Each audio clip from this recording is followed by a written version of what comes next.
Graça e paz do Senhor Jesus sobre suas vidas, meus amados irmãos, neste novo dia. Que a graça e a paz do Senhor esteja sobre a sua família, sobre o seu trabalho, sobre todas as áreas da sua vida, sobre a sua saúde. Que você tenha um dia muitíssimo abençoado. Estamos voltando aqui para continuar a leitura da Palavra de Deus, lendo Levítico capítulo 8. Mas já na abertura aqui eu já quero pedir aos meus irmãos, você que vai adentrando, dá um like nesse vídeo aí para impulsioná-lo aí na plataforma. Se puder, compartilha nos seus grupos de WhatsApp, grupos familiares, grupos de amigos, grupos de irmãos da igreja. Vamos divulgar esta palavra de Deus. E vamos à leitura de hoje. Levítico capítulo 8 diz: O Senhor disse a Moisés: Traga Arão e seus filhos, suas vestes, o óleo da unção, o novilho para a oferta pelo pecado, os 2 carneiros e o cesto de pães sem fermento, e reúna toda a comunidade à entrada da tenda do encontro. Moisés fez como o Senhor lhe tinha ordenado, e a comunidade reuniu-se à entrada da tenda do encontro. Então Moisés disse à comunidade: Foi isto que o Senhor mandou fazer. E levou Arão e seus filhos à frente e mandou-os banhar-se com água. Pôs a túnica em Arão, colocou-lhe o cinto e o manto, e pôs sobre este o colete sacerdotal. Depois a ele prendeu o manto sacerdotal com o cinturão. Colocou também o peitoral, no qual pôs o urim e o tumim. E colocou o turbante na cabeça de Arão com a lâmina de ouro, isto é, a coroa sagrada, na frente do turbante, conforme o Senhor tinha ordenado a Moisés. Depois Moisés pegou o óleo da unção e ungiu o tabernáculo e tudo que nele havia, assim os consagrou. Aspergiu 7 vezes o óleo sobre o altar, ungindo o altar e todos os seus utensílios e a bacia com o seu suporte para consagrá-los.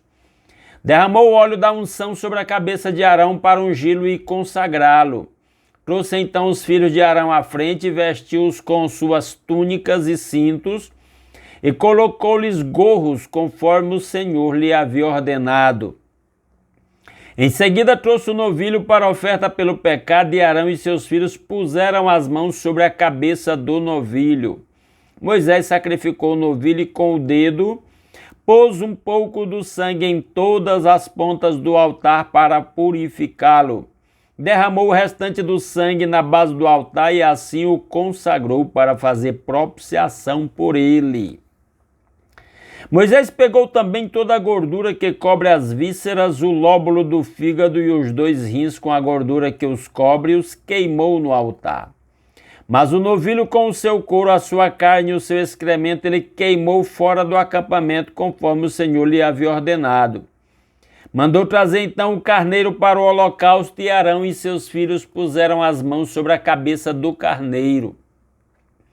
A seguir Moisés sacrificou o carneiro e derramou o sangue nos lados do altar. Depois cortou o carneiro em pedaços, queimou a cabeça, os pedaços e a gordura. Lavou as vísceras e as pernas e queimou o carneiro inteiro sobre o altar como holocausto, oferta de aroma agradável ao Senhor, preparada no fogo conforme o Senhor lhe havia ordenado. A seguir mandou trazer o outro carneiro, o carneiro para a oferta de ordenação, e Arão e seus filhos colocaram as mãos sobre a cabeça do carneiro. Moisés sacrificou o carneiro e pôs um pouco do sangue na ponta da orelha direita de Arão, no polegar da sua mão direita e no polegar do seu pé direito. Moisés também mandou que os filhos de Arão se aproximassem, sobre cada um pôs um pouco do sangue na ponta da orelha direita, no polegar da mão direita e no polegar do pé direito, derramou o restante do sangue nos lados do altar.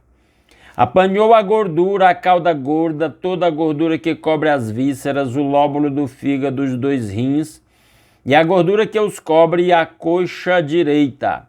Então do cesto de pães sem fermento que estava perante o Senhor, apanhou um pão comum, outro feito com óleo e um pão fino, e os colocou sobre as porções de gordura e sobre a coxa direita. Pôs tudo nas mãos de Arão e de seus filhos e moveu esses alimentos perante o Senhor como gesto ritual de apresentação. Depois Moisés os pegou de volta das mãos deles e queimou tudo no altar em cima do holocausto, como uma oferta de ordenação preparada no fogo de aroma agradável ao Senhor. Moisés pegou também o peito, que era a sua própria porção do carneiro da ordenação, e o moveu perante o Senhor, como gesto ritual de apresentação, como o Senhor lhe havia ordenado. A seguir pegou um pouco do óleo da unção e um pouco do sangue que estava no altar, e os aspergiu sobre Arão e suas vestes, bem como sobre seus filhos e suas vestes. Assim consagrou Arão e suas vestes, seus filhos e suas vestes. Moisés então disse a Arão e a seus filhos: cozinhem a carne na entrada da tenda do encontro, onde a deverão comer com o pão do cesto das ofertas de ordenação, conforme me foi ordenado. Arão e seus filhos deverão comê-la. Depois queimem o restante da carne e do pão. Não saiam da entrada da tenda do encontro por 7 dias, até que se completem os dias da ordenação de vocês, pois essa cerimônia de ordenação durará 7 dias. O que se fez hoje foi ordenado pelo Senhor para fazer propiciação por vocês. Vocês terão que permanecer dia e noite à entrada da tenda do encontro por 7 dias e obedecer às exigências do Senhor, para que não morram, pois isso me foi ordenado. Arão e seus filhos fizeram tudo o que o Senhor tinha ordenado por meio de Moisés. Esse texto, esse capítulo, é um capítulo de um único assunto, que é a ordenação de Arão e de seus filhos, Arão como sumo sacerdote e seus filhos como sacerdotes auxiliares. Eu não vou reler o texto não é nem tão longo, são apenas 36 versículos, mas como o assunto é um só, eu quero apenas mencionar algumas coisas. Arão foi escolhido por Deus para ser o sumo sacerdote. Ele era da família dos levitas e todos os levitas foram escolhidos por Deus para serem os cuidadores do templo, no caso lá do deserto, a tenda, que era montável e desmontável, e posteriormente o templo lá em Jerusalém, na época do rei Salomão.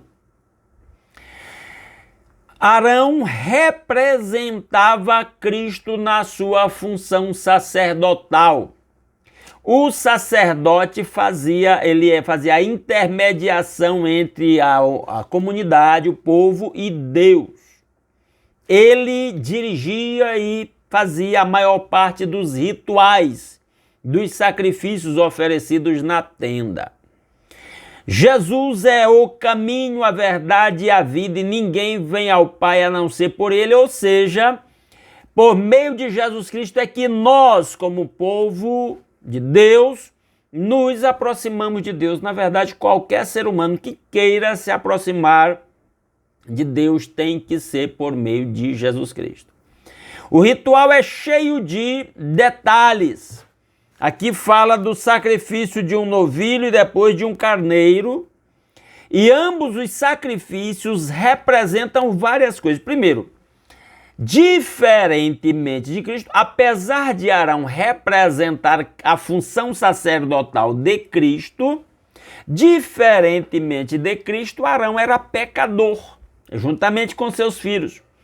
Então ele teve que oferecer no seu ritual de consagração, de ordenação, sacrifícios impondo a mão sobre o animal, simbolizando que ele estava transferindo os seus pecados para aquele animal, para que o animal fosse sacrificado em seu lugar, para que ele fosse aceitável a Deus como santo. O animal sacrificado, o novilho e o carneiro, representavam Cristo, além do próprio Arão, que representava na sua função sacerdotal Cristo. Então eu estou falando tanto das semelhanças quanto das diferenças. Arão era pecador e precisou oferecer holocausto pelos seus próprios pecados. Cristo não pecou.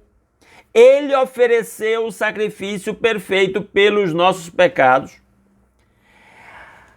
Um detalhe que eu já fiz menção: Arão e seus filhos foram vestidos das vestes sagradas orientadas por Deus para Moisés sobre como serem confeccionadas, para que representasse a santidade daquele que iria se aproximar de Deus.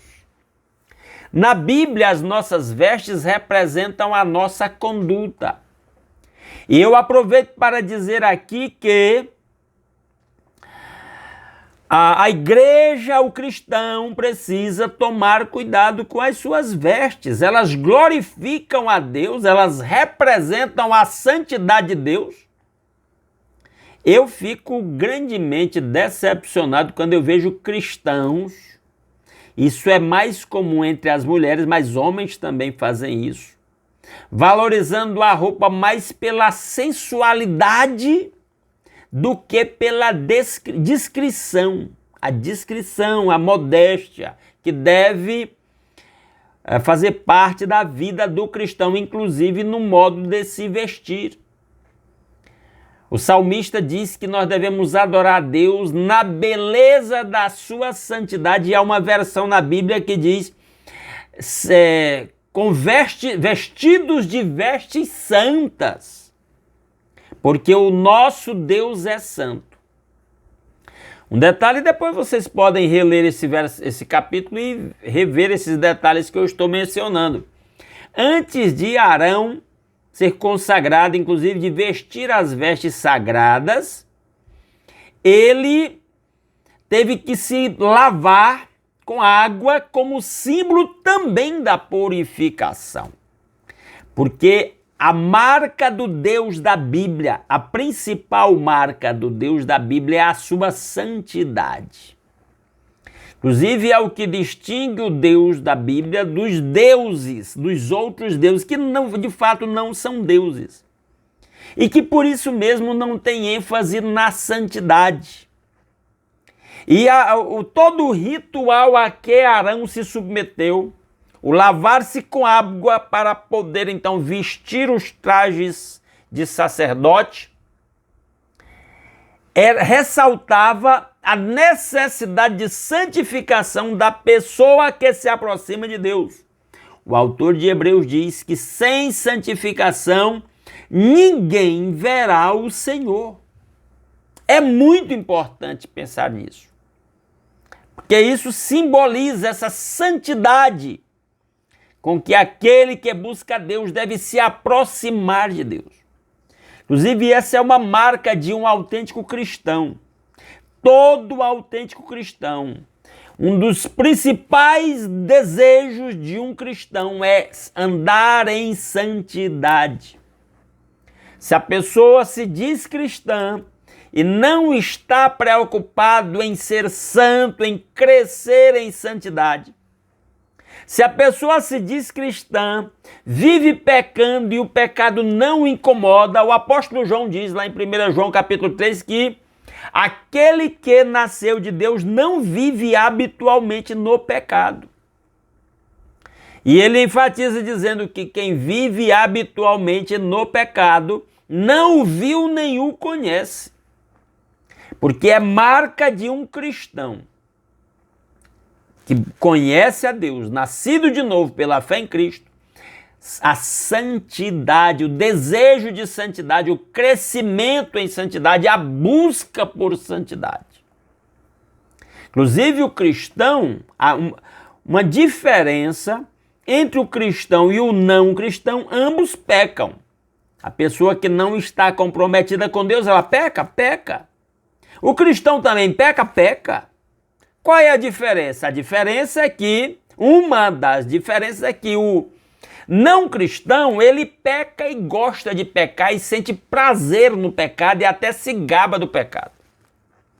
E com os meios de comunicação e a depravação moral da espécie humana neste planeta, o pecado está virando uma coisa absurda. As pessoas estão cada vez mais com essas características acentuadas de que gostam de pecar, se exibem com o pecado, se gabam do pecado. um cristão, ele sofre o pecado na carne. É o apóstolo Pedro que diz isso. Assim como Cristo sofreu os nossos pecados na sua carne na cruz, nós armamos-nos desse mesmo pensamento, segundo Pedro, eu estou usando palavras de Pedro, e sofremos o pecado. O cristão não tem prazer no pecado. Você quer ter um entendimento sobre isso? Leia, por exemplo, Salmo 32. Davi diz lá: enquanto eu guardei pecados, consumiram-se os meus ossos, pelo meu gemer o dia todo. A minha alma se tornou como uma sequidão de estio, como alguém que está sedento no meio do deserto sem água. Ele diz que não teve paz, dia e noite a mão de Deus pesava sobre ele, era uma consciência pesada por causa do pecado.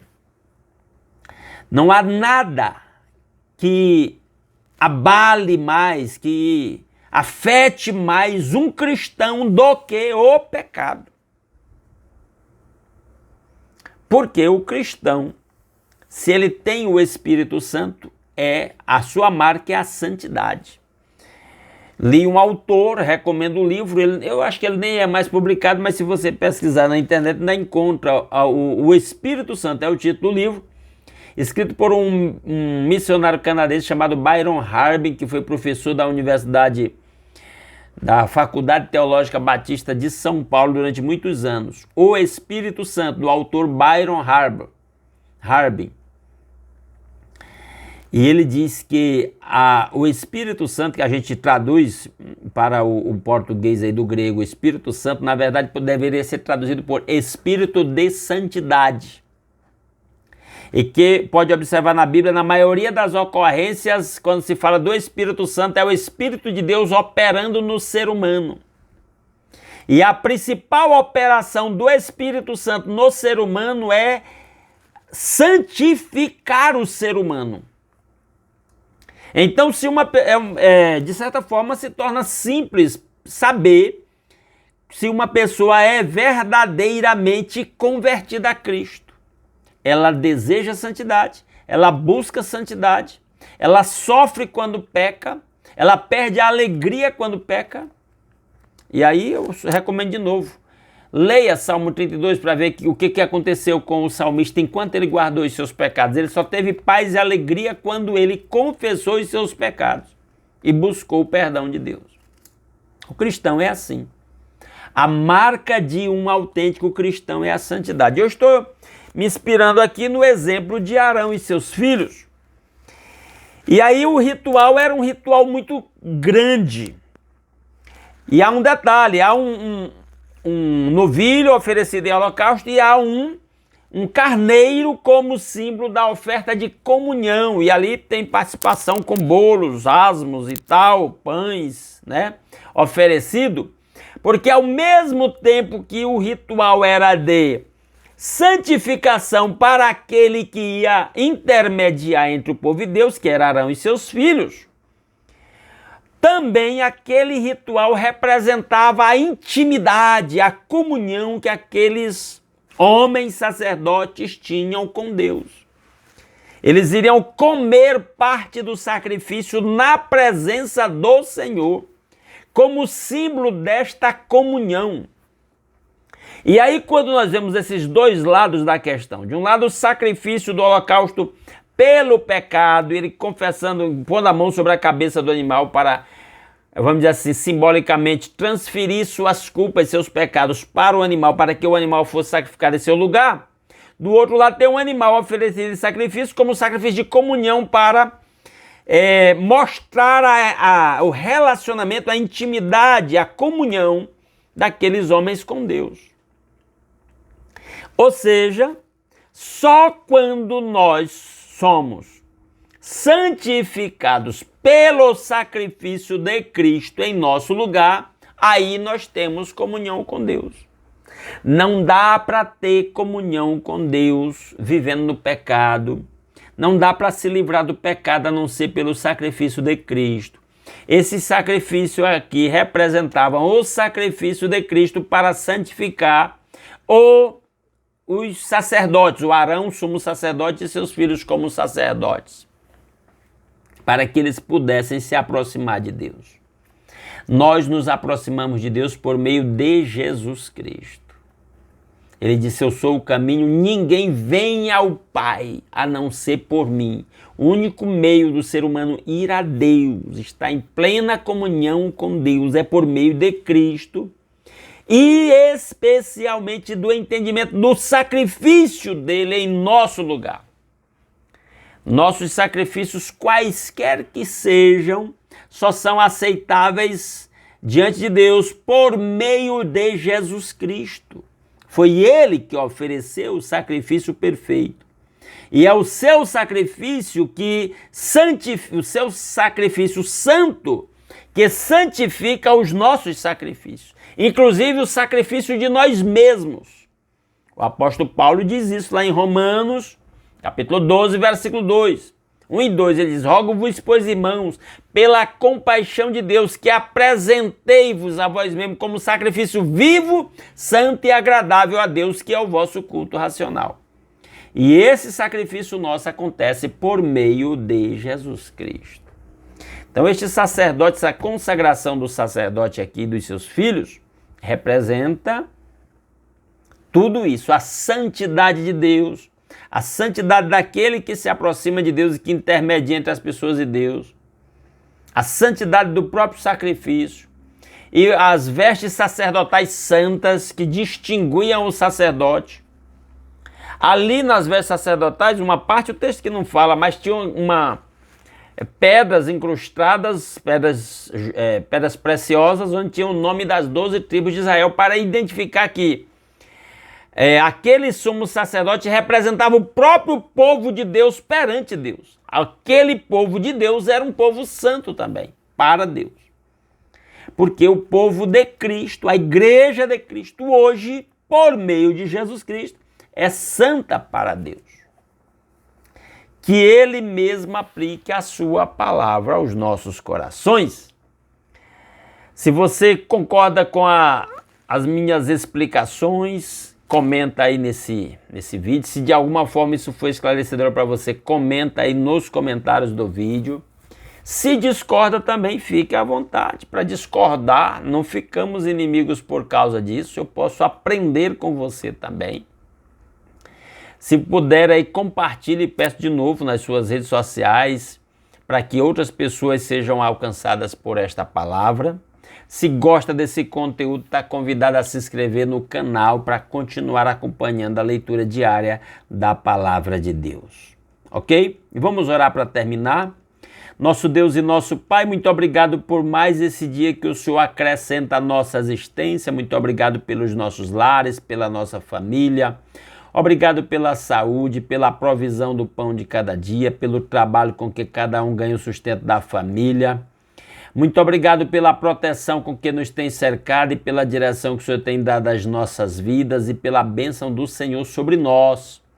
Louvado seja o seu santo nome. Obrigado por termos esse meio de comunicação e podermos alimentar o nosso espírito com a sua palavra, que o seu Santo Espírito mesmo seja o nosso mestre e aplique essa palavra aos nossos corações e nos eleve a novos níveis de entendimento e de intimidade com o Senhor e de fé no Senhor, no que o seu Filho fez na cruz em nosso lugar. Na verdade, pedimos tudo isso graças a maior de todas as bênçãos, Jesus Cristo nosso Senhor, e seu sacrifício na cruz em nosso lugar e o perdão dos nossos pecados e a nossa reconciliação com o Pai, o livre acesso à sua presença e o privilégio de fazer parte do seu povo, do seu corpo.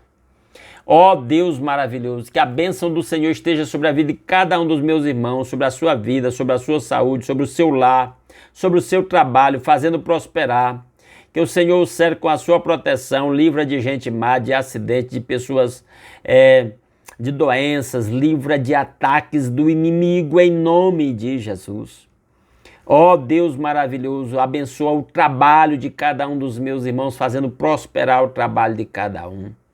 Ó Deus, abençoa o lar, estabelecendo a paz, o amor, a harmonia entre os casais, entre pais e filhos, entre irmãos.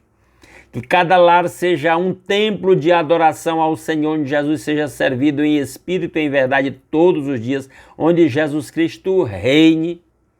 Ó Deus maravilhoso, e que em tudo o nome do Senhor seja glorificado através das nossas vidas. Assim é a nossa petição que oramos agradecidos em nome de Jesus. Amém. Meus amados irmãos, muitíssimo obrigado pela sua companhia. Se Deus quiser, amanhã às 5h30 voltamos aqui para continuar a leitura da palavra de Deus. Fiquem todos na graça e na paz do Senhor Jesus.